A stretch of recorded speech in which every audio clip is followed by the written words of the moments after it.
Hey guys, Cubby and Brandon here with Nerdlocker. We got some comic book reviews for you from Marvel and DC this week. We also got Boom Studios, we got Dark Horse, and we got some super cool IDW titles, so check it out. Hey there guys, Cubby here with my comic reviews this week. I got to read Dr. Manhattan #1 by DC Comics, the Before Watchmen series. It is another incredible book to put into this giant, cool, awesome collection of books that they're going to put out. I can't explain how awesome this book is without really giving too much away of Watchmen. If you've read the book, awesome. You know Dr. Manhattan's story. You know how he comes about. And knowing his powers, his personality, how he talks, how he perceives the world, it plays into it the same exact way. He is seeing what happens before everything in Watchmen, everything that gives him his powers.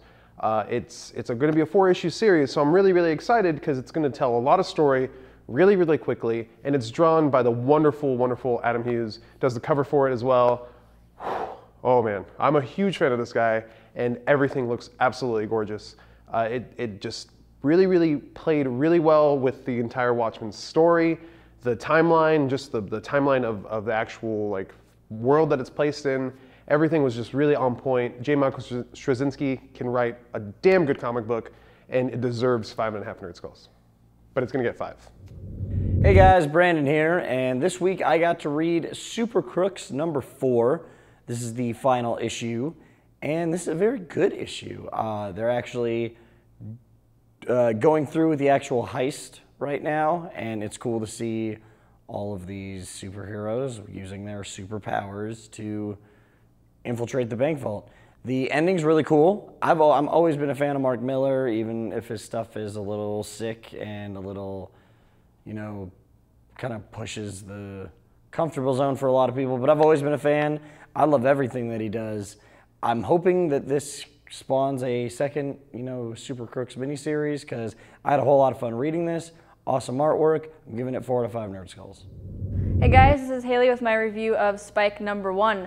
Now, I read season 8 for a very brief time because I was really unhappy with the writing, and I just kind of gave up.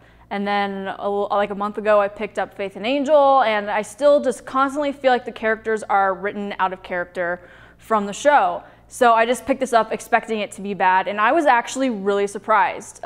Spike is my favorite character from Buffy, so no matter what, I'm going to read him, whether I like it or not. I was just expecting to be really disappointed in the way that he was written, and I was actually pleasantly surprised. He was written more like season 6 Spike, so it didn't feel like he was this whiny guy with a soul, which I like. Season 6 Spike is my favorite Spike, so I was so happy with this. The only thing that I would say is that there wasn't a lot of an actual story to it. It was really amusing, and there was a lot of character development in Spike, which I really enjoyed.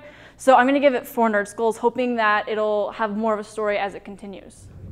Hey guys, Cubby here, and I got to read Adventure Time #7 by Kaboom Studios. Another great book. I am a huge Adventure Time fan, obviously, if you watch the show. I say it all the time. I love the show.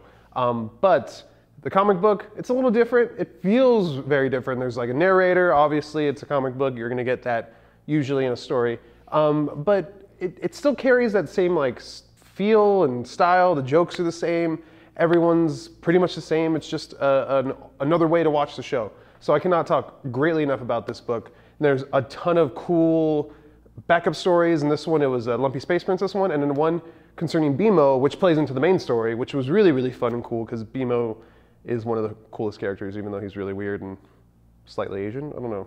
Anyways, go check this book out, Adventure Time #7. I'm giving it 4 Nerd Skulls. All right, next up I got to read All-Star Western #12.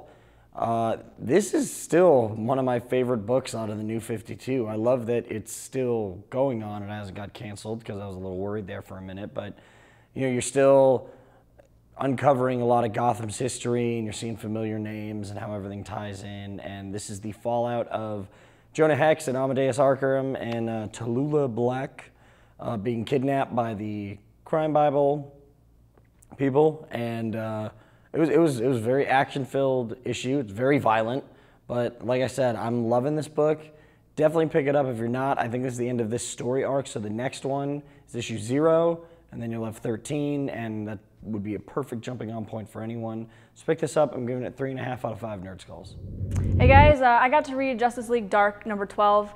I read the first issue when the New 52 started. I was kind of excited for it, but I just couldn't keep reading it because I was so disappointed with just the way that Zatanna looked. I'm sure that a lot of people can relate to that. So I just decided to maybe give another try, and now that I've had some time to adjust to her looking different, and I was this time more upset with the story. I just kind of felt that it was just a bunch of people in rooms talking, and then they would go to other rooms and talk, and I just felt like there wasn't enough action going on. And there was one 2-page thing where Zatanna and Deadman, who are my 2 favorite characters in the book, had a little bit of a witty banter, and then it was gone, and I just wasn't very entertained ultimately. I'm going to give it 2.5 Nerd Skulls. So I got to read The Rocketeer, Cargo of Doom number 1. It's actually written by Mark Waid, which kind of pulled me into the story. I am not a huge Mark Waid fan, but being that he's written some amazing stories, Kingdom Come to be one of them, which is one of my favorites, I respect him, so I wanted to check it out. And I always give him a chance. He doesn't always impress, but this one he did, story-wise. And actually the art kind of impressed me a little more. It intrigued me, it left me like wanting more, but it wasn't the greatest story ever told. I still want to know what's going on. It sounds awesome, and it kind of brought back a lot of nostalgia for me. You know, this movie, The Rocketeer, was one of my favorites growing up. So that was pretty much the other reason I wanted to read it. I don't remember too much about the characters, though. I mean, he was a stunt pilot, I know that. He had a crazy hot girlfriend, I remember that. But pretty much it's kind of like reading a brand new book. So I would definitely recommend it to anyone who wants to have that new feeling of a comic book, a new story, or even something that feels a little like your childhood. That's exactly how I can describe it. It's really awesome just being that it's taking place in that pre-war America, that innocence isn't completely like lost. It's still kind of there. It's about to die, and it's kind of a cool swan song to that whole era. So I would definitely check this out if I were you guys. 3.5 Nerd Skulls is what I'm going to give it. Next up, I got Amazing Spider-Man 692. This is, I guess, the start of the 50-year celebration of Spider-Man, and it's the introduction of Alpha, the sidekick that Spider-Man is sort of responsible for creating.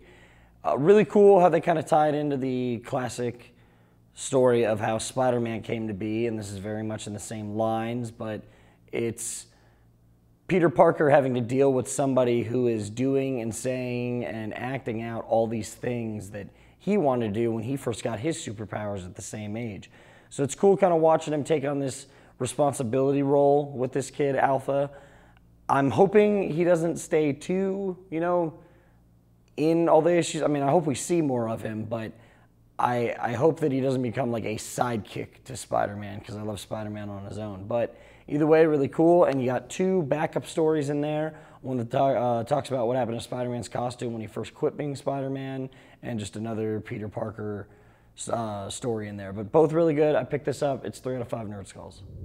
Hey guys, this is Haley with my review of Flash number 12. Now, we all know that Flash just isn't quite as awesome without his rogues, and the series I felt kind of came off to a very slow start just at the very beginning of the New 52 because we were slowly seeing a rogue here and there. But in this issue, we finally get to see them all together, and it was really exciting for me. This was my first experience reading something with Glider, and I really enjoyed her. It was really cool to just see this character who is a strong female, and she's leading the rogues. It was really interesting, and I'm going to give this book 4 Nerd Skulls. Now, I got to read The Ultimates 14 this week as well, and I gotta say this book has always been one of my favorites, but this issue kind of left me a little, I don't know, just confused. I haven't read it in a while, so that may be the main issue. But it's always been a great book. It's one of my first big comic books that I got into that really got me into the entire world of comics and how awesome they could be. But seeing that it's like jumped and crazy, become like a whole different thing, it's very refreshing because gotta evolve with the times, you gotta adapt, and you gotta grow, and you can't be the same story over and over again. But it just, I don't know, I need to go catch up. If you guys are reading it though, let me know what I'm missing out, because this issue was really awesome. There was really, really cool action going down, and it reminded me obviously of the Avengers movie. Everything was set up in that same way.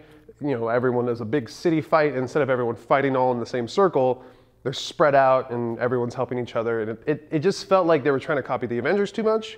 But other than that, being like the setting that it's in, the America that they're left in, and the rogue states that are seceding from the Union, it sounded really awesome and really cool. And it's one of those great ultimate issues of just craziness and how it shows you the Ultimate Universe, anything can happen and everything happens anyways. So definitely check this out. Ultimates is another great book. I'm gonna give it 3.5 nerd skulls. Next, I got to read Teenage Mutant Ninja Turtles number 13. Still loving this title, still super awesome.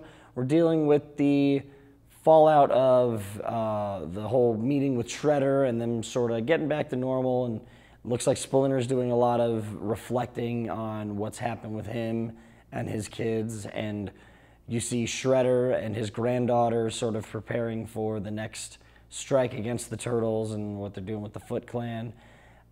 Some big stuff happens in here. Casey Jones, you know,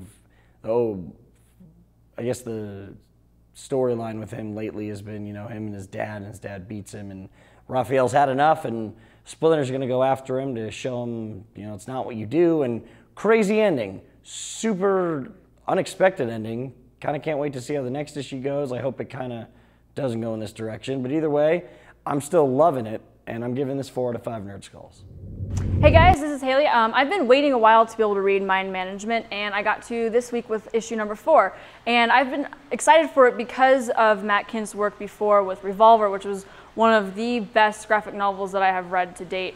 And I wasn't disappointed in this at all. What I was really surprised by was that in issue 4, I didn't feel like I had missed anything, which I actually thought was a good thing because it was just fun to get into it, and just you kind of learn a lot about the process of this mind management, and it's really cool. And I don't even really want to tell you.